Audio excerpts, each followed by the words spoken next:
শুভ্র আর নীল ছোটবেলা থেকে একে অপরের সবচেয়ে ভালো বন্ধু।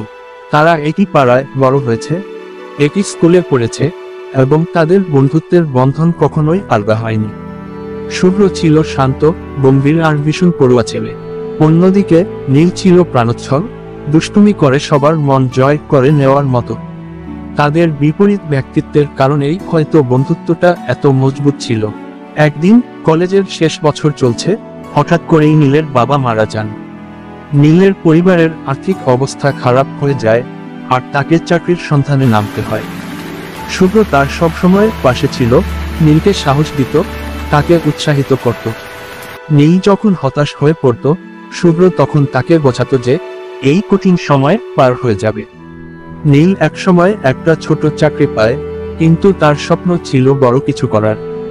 শুভ্র নিজের পড়াশোনা চালিয়ে যাচ্ছে এবং সে জানতো যে নীলের ভেতরে কিছু করার ক্ষমতা আছে। সে নীলকে তার স্বপ্নের পথে সাহসিত করে এগিয়ে নিতে। বছর 5 পর নীল তার নিজস্ব ব্যবসা শুরু করে। ধীরে ধীরে সে সফল হতে শুরু করে। নীল যখন সফলতার শিখরে পৌঁছায়, তখন সে তার বন্ধুকে ভুলে যায়নি। সে সব সময় বলতো, শুভ্র না থাকলে আজ আমি এখানে আসতে পারতাম না। এভাবে শুভ্র আর নীলের বন্ধুত্ব কঠিন সময়ের পরীক্ষায় উত্তীর্ণ হয়। তাদের বন্ধুত্ব শুধু সময়ের সঙ্গেই আরো গভীর ও দৃঢ় হয়।